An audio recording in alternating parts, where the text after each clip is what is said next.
মনে রাখবেন, বাবরি মসজিদ আমাদের চলে গেছে, তখন আমরা ছোট ছিলাম। আর বাবরি মসজিদ যাইনে বাপ, খারাপ নেবেন না, আমি বললাম মানুষটা ছোট হয়ে গেছি, গুরুত্ব দেবেন আমার বাপ জানেরা। বাবরি মসজিদ আমাদের যাইনে, বাবরি মসজিদকে একদল মুনাফেকরা বিক্রি করেছে। আমারই সমাজের একদল মুনাফেক। আল্লাহর নবী ভবিষ্যৎবাণী করে গেছিলেন কি, আখরি জামানায় আসমানের নিচে জমিনের ওপরে সব থেকে নিকৃষ্ট হবে একদল উলামারা। আমি সমস্ত উলামা বলবো না, কেন আজকে উলামাদের জন্যই তো এই জনসভা। আমার আগে মাস্টার সাহেব বলছিলেন না, উলামারাই আন্দোলন শিখায়, তারপরে 10 বছর পর বুদ্ধিজীবীদের ঘুম ভাঙে। উলামারা আল্লাহর আরশের পর্যন্ত খবর রাখে। উলামাদের সঙ্গে কেউ কখনো পাল্লা দিয়ে পারবে না। এবং দেশ স্বাধীনতার অবদানে সব থেকে বেশি উলামাদের হাত আছে। কিন্তু রাসূলুল্লাহর এই হাদিসকে আমাদের মাথায় রাখতে হবে, একদল উলামা আখিরি জামানায় জমিনের ওপরে আসমানের নিচে সব থেকে নিকৃষ্ট হবে। আজকে সেই সকল মানুষের মধ্যে একদল মানুষ আমার বাবরি মসজিদকে বিক্রি করেছে। কিন্তু আজ আলোচনার মাধ্যম দিয়ে এটাও জানাই, আপনারা বলুন, আমাদের সম্পদ, আমাদের মসজিদ বাবরি ওই জায়গাতেই ফিরিয়ে পাওয়া দরকার আছে না নাই? আওয়াজ দিয়ে বলুন, দরকার আছে না নাই? আমি আপনাকে কথা দিয়ে যাচ্ছি, যদি আপনারা ভুল রাস্তা, রং রোড ছেড়ে দিয়ে নিজের মেন রোডে ফিরে আসতে পারেন, সেদিন বেশি দিন নয়, যেখানেই বাবরি ছিল ইনশাআল্লাহ ওইখানে বাবরি তার জায়গায় নতুন রূপে আবার সেজে উঠবে ইনশাআল্লাহ, কথা দিয়ে গেলাম। এইটাকে নিয়ে কিছু মিডিয়া বন্ধু হয়তো বলতে পারে, তাহলে বাবরি মসজিদ করার জন্য তাহলে রাম মন্দির ভাঙবেন নাকি? না, এটা ইসলাম। কারো ধর্মস্থান ভেঙে কোনো ধর্মস্থান আমরা তৈরি করি না। তার প্রমাণ হলো, বাবরি মসজিদের তলায় বলেছিল রাম মন্দিরের খাঁচা আছে, এটা আছে, ওটা আছে। অনেক পরীক্ষার পরে দেখা গেল ওখানে কিছুই ছিল না। সুপ্রিম কোর্টের রায়টা যারা পড়েছে তারা জানে। আজ আমি বলে যাই, এই ফাইসাল্লা হয়েছিল যে বাবরি মসজিদের মধ্যে গোপনের রামের পুতুলকে নিয়ে রাখা হয়েছিল, সেইভাবে তারা রাম মন্দিরকে ভেঙেছে, বাবরি মসজিদকে ভেঙেছে। ওখানে কোনো রাম মন্দির ছিল না। কিন্তু আজ আমি আপনাদেরকে জানিয়ে দিই, আমরা মসজিদ তৈরি করতে গিয়ে কোন ধর্মের স্থানকে ভাঙতে লাগে না। কারণ ইসলাম বলছে অন্য ধর্মের উপরে জুলুম করার নাম ইসলাম নয়। কারো জায়গাকে জোর করে সেখানে ইবাদত খানা করলে ইবাদত হয় না। কিন্তু আপনি ভাবতে পারেন ওইখানে তো রাম মন্দির আছে, আপনি বাবরি মসজিদ তৈরি করার কথা বললেন, তাহলে কি করে? তাই আজ আপনাদের চোখ খুলে দিতে চাই, বিশেষ করে সোশ্যাল মিডিয়ার মাধ্যমে আমার হিন্দু বন্ধুদের বলবো, হিন্দু মা বাবাদেরকে বলবো, আপনাদেরকে কিভাবে বোকা বানানো হচ্ছে দেখুন। যেখানে বাবরি মসজিদ ছিল সেই জায়গায় রাম মন্দির হয়নি। বাবরির জায়গা এখনো ফাঁকা আছে, রাম মন্দির অনেক দূরে হয়েছে। কেন মোদি, কেন এর আগে যত জালিম এসেছে আল্লাহর সঙ্গে যারা পাল্লা দিতে গেছে তারাই মিটে গেছে। তো মোদি বাবু খুব ভালোভাবে জানে, এই বাবরির জায়গায় রাম মন্দির করেনি, ওই জায়গাকে ফাঁকা রেখেছে। কেন আল্লাহর জায়গা দখল করা সম্ভবই নয়। ভাইয়ের আমার, তাহলে আপনারা প্রচার রাখবেন তো নাকি? আমার হিন্দু ভাই বাপ মা বোনেদের প্রচার রাখবেন তো নাকি, যে ভাই আপনাদেরকে বোকা বানানো হচ্ছে, ওখানে রাম মন্দির করেনি, রাম মন্দির দূরে করেছে, ও জায়গা এখনো ফাঁকা আছে। কথা মাথায় ঢুকলো? তাহলে আমরা আমাদের যে জায়গা ঘর সেখানে পুনরায় আল্লাহ চাইলে আমরা ইনশাল্লাহ যদি ন্যায়ের পথে আসতে পারি অবশ্যই কামিয়াবি হব ইনশাল্লাহ। বলুন তো ভাইয়ের আমার, আজকে যে ইতিহাসটা জানাতে চাইছিলাম, মসজিদে আকসাকে সেলিবিয়া সম্প্রদায়রা দখল করেছিল। গায়ের জোর দিয়ে মুসলমানদের নামাজ বন্ধ করেছে, আজান ইকামতকে বন্ধ করেছে। আজকে যেমন আমার ভারতবর্ষে আমি 2013-14-তে বলেছিলাম, একটা দিন আসছে তোমাদের মসজিদে কেউ একজন মিথ্যা কেস করে দেবে, কোর্ট বলবে সমাধান না হওয়া পর্যন্ত নামাজ আজান বন্ধ থাকবে। বলেছিলাম না বলিনি? আজকে সেই দিন আমরা দেখতে পাচ্ছি। কি দেখছি? সাম্বাল মসজিদে তদন্তর নামে একদল ভিড়কে নিয়ে যে চারটে তাজা প্রাণকে খুন করা হলো, পুলিশের গুলিতে তাদের জীবন চলে গেছে, এটাই সমাজ মাধ্যম দিয়ে যাওয়া যাচ্ছে। আজকে সেই সম্বল মসজিদে তালা মারা হয়েছে, আজান বন্ধ আছে, নামাজ বন্ধ আছে। আজকে বলুন, ঠিক সেম ভাবে মসজিদে আকসাকে সেলিবিয়ারাও কিন্তু আজান নামাজ একামত বন্ধ করে দিয়েছিল।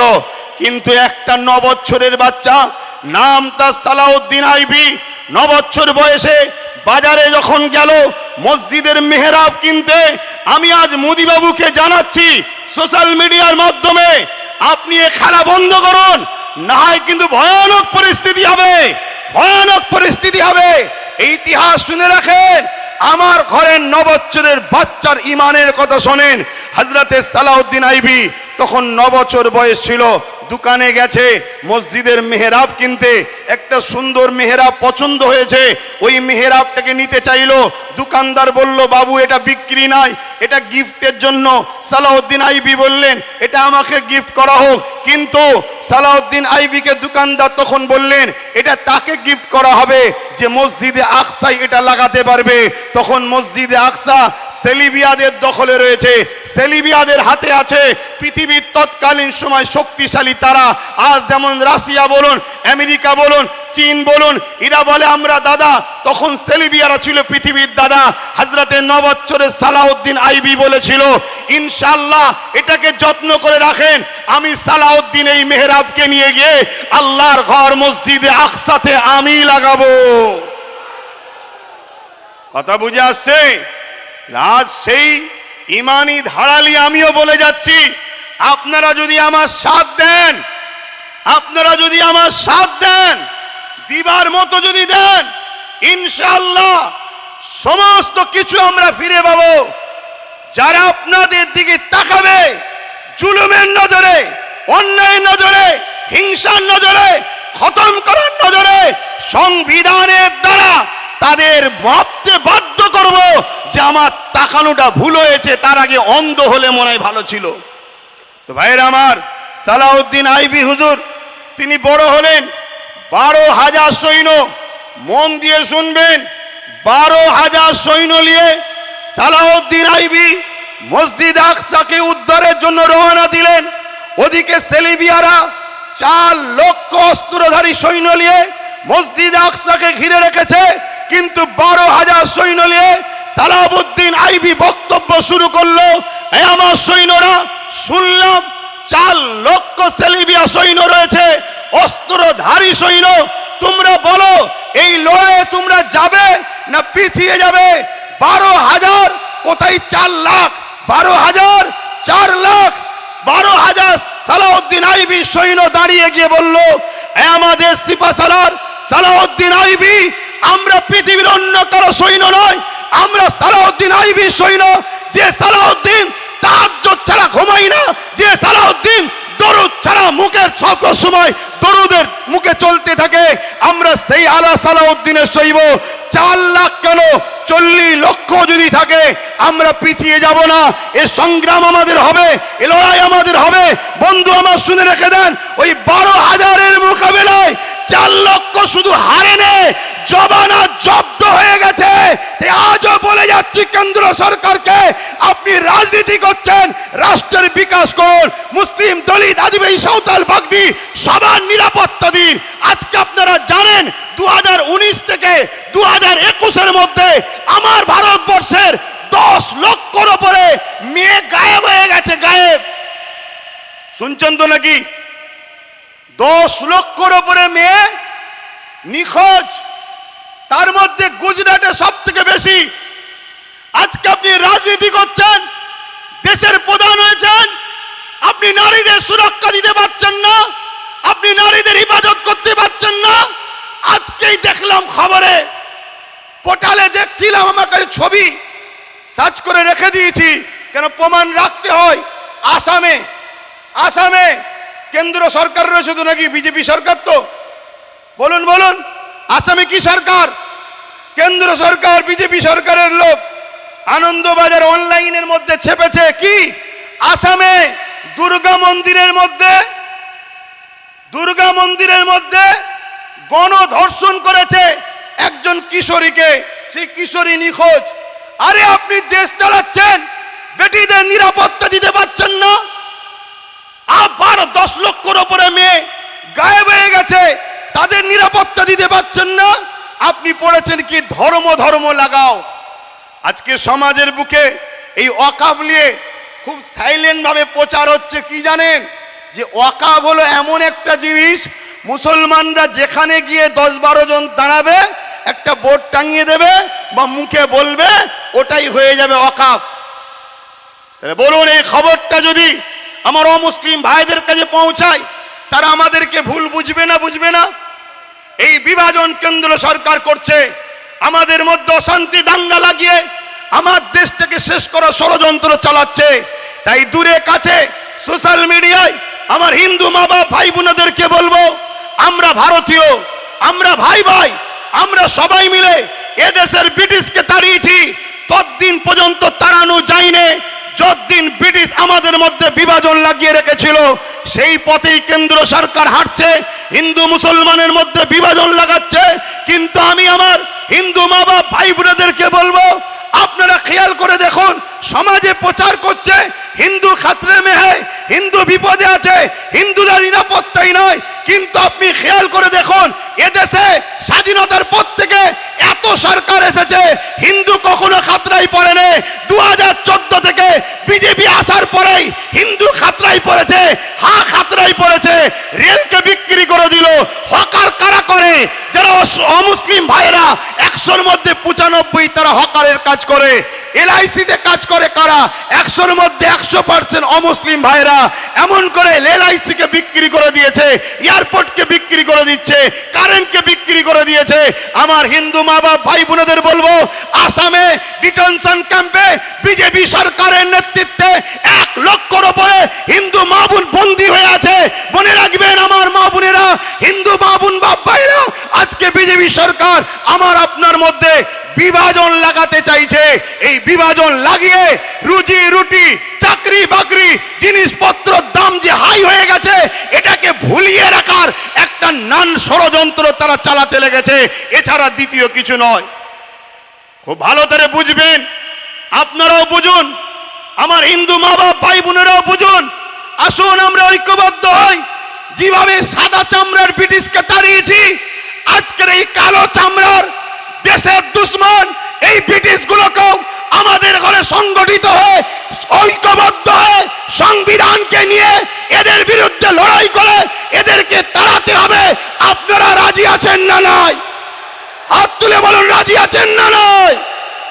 তাই আমার মা বোন বাপ ভাই, হিন্দু সমাজের মানুষ, আদিবাসী দলিত সমাজের মানুষ, তারা সব আমাদের আপন। তাদের সঙ্গে বন্ধুত্ব করুন, তাদেরকে বুঝান, তাদেরকে ভাবান, তাদেরকে জাগান। খুব ভালো করে বুঝবেন, আজকে কেন্দ্রে বিজেপি সরকারের এই যে বাবরি মসজিদ শহীদ হয়েছিল, কত তারিখে জানো? একটু সবাই বলুন, সবাই বলুন। 6 ডিসেম্বর। আপনারা জানেন ওই দিনটাই কেন শহীদ হয়েছিল? একটু মন দিয়ে শোনেন, বুঝতে পারবে কেন এই মসজিদের পিছনে লেগেছে। 6 ডিসেম্বর বাবরি মসজিদ কেন শহীদ হয়েছিল জানেন? 6 ডিসেম্বরটা হচ্ছে ডক্টর বাবা সাহেব আম্বেদকরের মৃত্যু দিন ছিল। শুনছেন? ভারতবর্ষের প্রত্যেকটা ধর্মের মানুষ, প্রত্যেকটা সম্প্রদায়ের মানুষ বাবা সাহেব আম্বেদকরকে আমরা রিয়েল হিরো বলে মানি, আমরা সম্মান দিই, তিনাকে পেয়ার করি। কেন? তিনি আমাদেরকে কথা বলার জন্য একটা সংবিধান দিয়ে গেছে। ডক্টর বাবা সাহেব আম্বেদকর এই 6 ডিসেম্বরে তিনি মৃত্যুবরণ করেছিলেন। ডক্টর বাবা সাহেব আম্বেদকরের এই দিনটাকে পুরো দেশ জুড়ে সর্বধর্মের মানুষেরা এই দিনটাকে তারা পালন করত। এই দিনটাকে দাগ ও কালিমা লাগাবার জন্যে বড় প্ল্যান করে 6 ডিসেম্বর বাবরি মসজিদ, ঐতিহাসিক মসজিদকে শহীদ করে দেওয়া হলো। নিশ্চয়ই আপনারা জানেন 1992 সালে এই শহীদ হয়েছিল। 1992 কেন শহীদ হয়েছিল জানেন? কি গো জানেন? এখনো খোঁজ রাখুন। 1979-তে মন্ডল কমিটি বলে, যেমন সাচার কমিটি 2006 হয়েছিল, মন্ডল কমিটি তৈরি হয়েছিল। সেই মন্ডল কমিটি সার্ভে বলছে হিন্দু সমাজের পিছিয়ে পড়া একটা বড় জাতি, তারা বড় গরিবের দিকে আছে।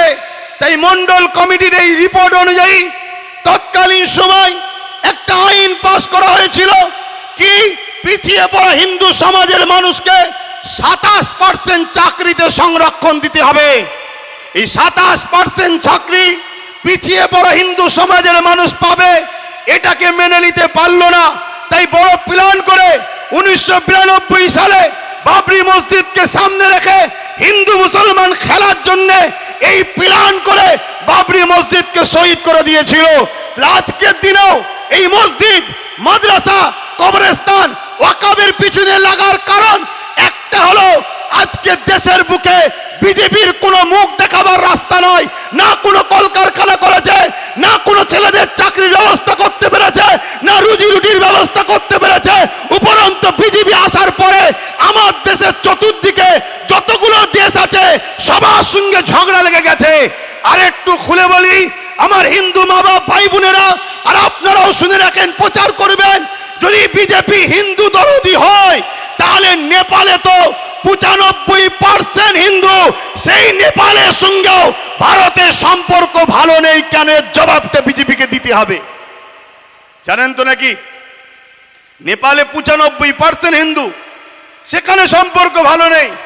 যদিও বা বাংলাদেশের সঙ্গে সম্পর্ক ছিল, এক হাসিনাকে নিয়েছে আর বাংলাদেশের সঙ্গে সম্পর্কটা খারাপ করার চেষ্টা করছে। চতুর্দিকে আমাদের দুশ্মন হয়ে গেছে। খুব ভালো করে বোঝেন, আজকে বলছে হিন্দু ভাইদেরকে নাগরিকত্ব দেবো, এই তথ্যগুলো শোনেন, সমাজকে বলবেন, দূরে কাছে আমার হিন্দু ভাইয়েরাও শোনেন। পাকিস্তান থেকে স্বামী একজন গায়ককে ভারতবর্ষে নিয়েছে, ভারত সরকার তাকে নাগরিকত্ব দিয়েছে, এর জন্য কোনো বিল অ্যামেন্ডমেন্ট করতে হয়নি। আজকে বাকি বাংলাদেশ থেকে একজন মুসলমান নামধারী হাসিনাকে নিয়েছে, তাকে আমার দেশে ঘর দিয়েছে, গাড়ি দিয়েছে, সিকিউরিটি দিয়েছে, এর জন্য কোনো বিল করতে লাগে না।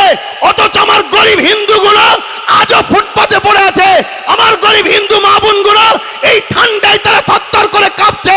আজকে গরিব হিন্দু মা বোনগুলো তাদের চাকরি কারবার নয়, এই যে জিনিসটাকে মাইন্ড থেকে ডাইভার্ট করার জন্য হিন্দু মুসলমান হিন্দু মুসলমান হিন্দু মুসলমান করতে চাইছে। এটা আপনাদের বুঝাতে হবে, তাদের থেকে মুখ ঘুরিয়ে নিলে হবে না। এমন কোন ভাষা মুখ দিয়ে বললে হবে না যাতে আমার হিন্দু ভাইদের দিলে আঘাত লাগে।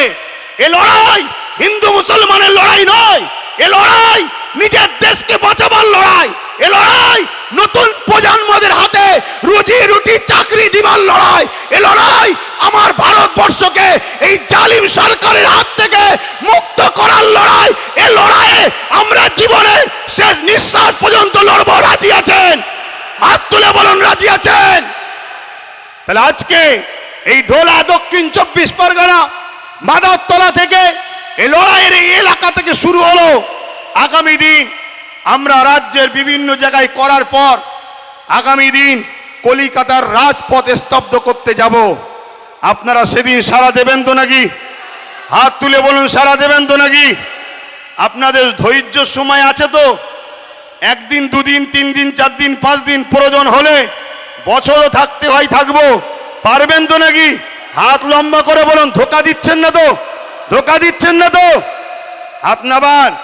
কারণ এটা দেশকেও বাঁচাবার লড়াই, সংবিধানকেও বাঁচাবার লড়াই, পাশাপাশি আমার ধর্মীয় অধিকারকে বাঁচাবার লড়াই।